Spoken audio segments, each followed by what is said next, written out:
So we've had Bundesliga Matchday 24 and it basically is confirmed everything at the top is more or less over and everything at the bottom is where the real sickos enjoy it. So obviously it's time to look back at everything that happened this weekend.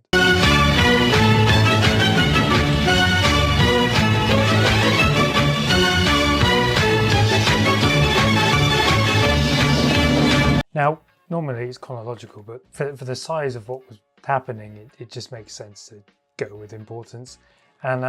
So we start with Borussia Dortmund versus Bayern Munich. Obviously, the events of last weekend meant this was basically the last chance for the title race to actually exist. It was do or die, but it had to exist for Borussia Dortmund to win the game. And then they would cut the lead to 5 points. But it was more or less 6 points if Dortmund had won, because a goal difference. And the title race died on Saturday. Overall, it was actually a good performance from Dortmund. And they probably did deserve a point from this with how they performed, but today just wasn't their day. There was a bit of, Bayern were on top in the early stages of second half or first half. Then there was a bit of a switch, and that switch kind of happened when Nico Schlotterbeck kind of went with a studs up challenge on Josip Stanisic, and he was not sent off. Obviously, he was given a yellow card, but the argument could have been made he would have been sent off. Probably if Stanisic was just that tiny bit closer to the ball, then it wouldn't have really counted as a 50-50, and then Schlotterbeck would have had to say goodbye.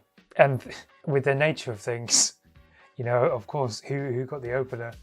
Schlotterbeck, when he headed home a corner. And then in the first half, Bayern were really good on the counter, but they had no end product. And so they would launch these great counter-attacking moves and then they'd get in the box and they'd be like, what the hell are we doing? Then second half, and Bayern turned up in the second half. Harry Kane equalised, and then Nico Schlotterbeck gave away a penalty, which of course Kane scored. Kobo actually nearly got a hand to it, actually. But then Dortmund are obviously pushing now to try and equalise, and they get the equaliser to Daniel Svensson, and then obviously the energy ramps up, and you're thinking, okay, maybe Dortmund could get something from this. And then Joshua Kimmich scores the winner. And so Bayern come from behind to win this game 3-2. It does mean the gap is now at 11 points. So the title race is over. It was already on a lifeline on Friday. It's completely over now. Generational fall off if Bayern throw this away, but considering how they've been playing this season, that's not going to happen. I mean, again, it was a push to assume Dortmund were going to be able to go unbeaten throughout the rest of the season, to close the gap on Bayern and then overtake them. That was ambitious in itself. People can talk about the parallels between this season and 22-23, for example. But at the end of the day, this Dortmund side was so heavily overperforming with just in every sense of it. I mean, you saw the amount of times, especially in recent weeks, where they've been scraping wins. They haven't looked convincing at all. This performance was the first in a long line. Before this performance, you cannot really remember a convincing Dortmund performance, which should kind of tell you everything. Then what makes this all funny is Dortmund's season has basically come to an end within a week. So obviously last week it was a case of, okay, they've kind of shot themselves in the foot against Leipzig. They should have, if they were serious, they would have won that game, and then it would have been 5 points, and anything can happen in this game. But they didn't, and then you're thinking, okay. Then they go to Atalanta and produce a monumental shit show, which then sees them eliminated from the Champions League when they were leading 2-0. And then they come in and allow Bayern to win, and obviously the title race is now over. Obviously then what happens afterwards is Dortmund resorts to the age-old tactic of what they love to do, and that is, it'll be like everything's fine now. So after the game, Kovac comes out and says, I'm disappointed about the result, pleased with the effort. We need to take the progress into account. Last year we were 25 points behind the Bayern. This year it's 11. Bearing in mind they could have been 5 points, or last week if they won today, 1 point, Bayern can buy top players for 70 million or 80 million. We purchase players with developmental potential with whom we're largely satisfied. Bearing in mind, as multiple people have pointed out, this is a Dortmund side who were in the Deloitte top 20 when it came to the Money League. They're competing with the best Premier League teams as well as Europe's best in terms financially. And they're complaining about spending 70, 80 million. And then they say developmental aspect when, Leverkusen went out and got Xhaka and Grimaldo. Xhaka didn't cost a lot of money. And that changed their team and their history. Many a time they've had free agents which they could have pursued and could have greatly improved their team, but they choose not to. And then they go do something else. And when they do sign out like players who are more in their prime or on the older side, they have to do it in like a stingy manner, like Guirassy, for example. And then they just spend loads of money on youth players who are quite underwhelming. I mean, Adeyemi, if he was as good as he was meant to be when he joined Dortmund, he would have been sold by now. And the fact that he's still there kind of tells you everything you need to know. But obviously there's been times where Dortmund have had free agent opportunities which they could have taken, and they don't. Usually the free agent probably ends in the Premier League, but it's a decision that they should have taken. And now obviously it's the people on contracts that are expiring, Emre Can, Julian Brandt.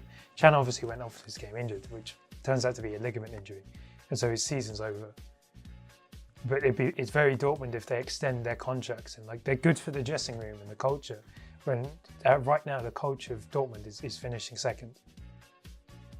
So if you want to maintain the culture of finishing second, then continue. But if you want to win stuff, then you have to make that change. Bayern are now 11 points clear, and this probably helps them for the rest of the season. Ironically, they play Atalanta in the next round. This 11-point gap means they can kind of, in a way, take their foot off the gas a bit for the Bundesliga.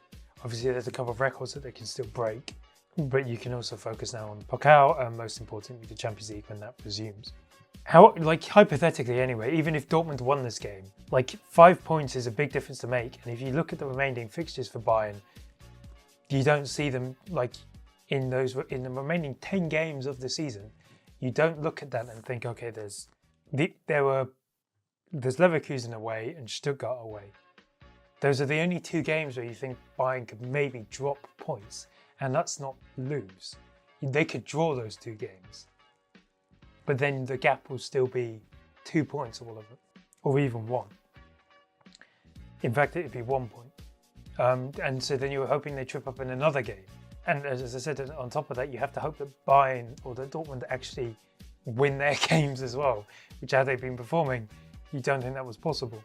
And obviously right now as well, we're on Bayern. Harry Kane is obviously on course to match the 41 goal record from Robert Lewandowski. And what I will say, again, 10 penalties this season, but what I will say is a league record holder should not be wearing Skechers. Zero aura, I can't lie. You need to be wearing Adidas or Nike to be doing that, not Skechers. We cannot be having a dad shoe parade around that a wearer of their shoes is the Bundesliga record holder for most goals in this season. We can't do that. It's not allowed. Lewandowski wore Nike, Gerd Müller wore Adidas. We can't have Skechers as the next thing. I'm sorry. From an aura perspective, 0. From a marketing perspective, in terms of everything else that is not named Skechers, 0. You can't have that. I'm sorry. So either he equals the 41 goals or he scores 40. End of. You're not doing it while you wear Skechers. End the agreement and sign with Nike again or Adidas, then break it. Doing it with Skechers, no. And so more or less, that was the most important game of the weekend, if we're being honest. But Saturday, basically, well, more or less, the relegation fight took over. Friday, Augsburg beat Cologne 2-0, so Augsburg are now in the top half. However, they've had a pretty easy run of fixtures, and in their next 7, they play 6 of the top 7. And the only one that they don't play is Bayern, who actually they obviously beat earlier this year. Cologne have kind of been sucked into the relegation fight, but that just kind of shows how chaotic it is at the moment and how you think you're not near it, but it turns out you are, or you put a couple decent run of results in, you pulled away, a couple poor results, and then you're back in it again. You know, it's constantly like a vortex which keeps sucking you in. The biggest or two important results. The first one was Bremen. They beat Heidenheim 2-0. So this was Tion's first win as Bremen head coach. It really looked like it wasn't Bremen's day. I mean, Milicevic and Romano Schmidt both missed very good chances, more or less open goals. And then you get the feeling that there's just one of those days for Bremen, and that this may be their undoing, like general undoing, and why they might get relegated. However, just after half time, Milicevic scores, and then right at the end, there was an own goal. And so it was a convincing win. Heidenheim offered very little, and I'm not saying they've accepted the fact that they're going to get relegated, because they drew with 3-3, which Stuttgart last week, so it's not the end of it. But the likelihood is they're going back down now. And slowly but surely, I imagine that acceptance is settling in, because like attacking-wise, they were just poor. But for Bremen, obviously the win doesn't take them away from the relegation zone, but considering the other results of this weekend, they needed it, because the other teams around them all had positive results. And so if they didn't win and these other positive results still happened, then there would have been like a buffer would have existed, which Bremen would have had to try and close down. But this win will give them much needed confidence and, more importantly, hope, because now Bremen have a run of fixtures against a bunch of relegation rivals. And so if they win them or get positive results in them, then they can quite easily climb out of the relegation zone. The team that's just above them, St. Pauli, did climb out of the relegation zone, and we'll get to whose expense this was at, because they beat Hoffenheim 1-0. Matthias Pereira-Lage has been one of the most wasteful players in the Bundesliga this season. And he finally scored his first ever goal for St. Pauli after joining the team in the summer. The other team who had actually been struggling is Borussia Mönchengladbach. They were on a 7-game winless run. And they had been well and truly sucked into it. And there was a moment where they were 15th, and you know, they were fully, and now well, they're all still at risk of relegation, but they were quite close to it then. And then Kevin Dix steps forward. He actually had a goal disallowed early on in the game, but he steps forward with a penalty right at the end of it. And so this lifts Gladbach up to 12th. They're still only 3 points behind or ahead of Werder Bremen, so they're not out of the woods yet. But you know, Gladbach have been quite tragic. Like, there were signs in the weekend beforehand against Freiburg. They were okay, you know, and in fact, ahead of this game, I think Union head coach Stefan Baumgart said, you know, they shouldn't really be in this position. Like, they shouldn't have lost against Freiburg. But they win, but again, like, considering how all the other teams around them did, they're still in the relegation fight. And the other relegation game on Saturday was Mainz against Leverkusen. This ended in 1-1. Leverkusen were again horrible. They needed a late Jarell Quansah goal in the 88th minute to rescue a point and still give them hope of a title, or of challenging for Europe, I mean. But like in the first half, they were genuinely horrible. And again, a really laboured win. I mean, 3 weeks in a row, or a really laboured performance. So 3 weeks in a row now. Last week against Union, they lost, or 3 games in a row. Olympiacos in midweek, it was generally really boring because nothing happened. And then again here, and then they play Hamburg in midweek again. They're kind of just plodding along in the hope that eventually it will click again and they will be able to continue their fight for the top 4. But obviously the positive for Mainz was they did not lose with no Nadim Amiri. I mean, up stepped Paul Nabel, who had been a bit rubbish this season. But granted, most of Mainz had been for most of it too. But he comes in and does okay. And Gerardo Becker actually has scored his first Bundesliga goal since his return to the Bundesliga when he joined Mainz. On Sunday, the other team that was affected by the relegation results was Wolfsburg. So because of everything, Wolfsburg had dropped into 17th. And then they have this tough game away at Stuttgart, and they have to get a result to get out of the relegation zone, and they get absolutely smacked, 4-0. So Stuttgart actually move level on points with third. So Undav, Lieberling, and Nati all scored. So yeah, they just continue doing what they need to do. They're level on points with Hoffenheim now. I wouldn't be surprised if Stuttgart potentially overtake Hoffenheim as well. I would see it more likely that Stuttgart finish higher than Hoffenheim. This is a Stuttgart team that's continuing to build momentum. And I feel like they've just kind of gone under the radar in a way, because most people have kind of been focused on Bayern Dortmund. And everything else is happening at the bottom. And Stuttgart have just kind of been building, and well, they're now joint third, more or less. But obviously Wolfsburg, they're in a relegation fight. Well, we knew that already, but they're in the relegation zone now. And, as I said, it'd be ridiculously funny if Wolfsburg get relegated, because then what you're going to do, spend 50 million in the Zweite Bundesliga? Well, they actually probably would, to be honest. But yeah, there's talk that Daniel Bauer could be sacked, and they could parachute in Dieter Hecking. Hecking won the Pokal with Wolfsburg 10 years ago. He most recently was head coach of Bochum, where he got relegated with them. But as I said, if Wolfsburg go down, I don't think anyone will really care, to be honest. They're just not that good. They deserve this. They deserve to be relegated solely due to the fact that the amount of money they waste time and time again, how little they get in return for it. This is an ex-Bundesliga winner. You don't want that to happen. If you've seen where they play, and generally, the shade of green they play in now, horrible. Stadium can't be filled. Second of all, Schalke could get promoted. We want Schalke to come up. And if we have to sacrifice Wolfsburg, we'll take it, because Wolfsburg have been coasting for a while. So it was more or less only a matter of time.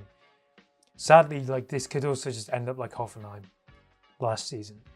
Hecking comes in, potentially, changes the team around, and they finished, 15th.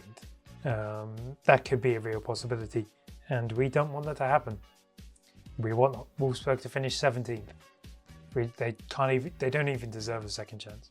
So whether, I don't know when you're watching this, Bauer could be sacked by now. Hecking could be brought in. Obviously, Felix Magath has been suggested as a potential replacement. Magath also could return to Wolfsburg. I think it'd be fun if Magath returns. If you're going to go down, at least make it fun. Then elsewhere on Sunday, Frankfurt beat Freiburg 2-0.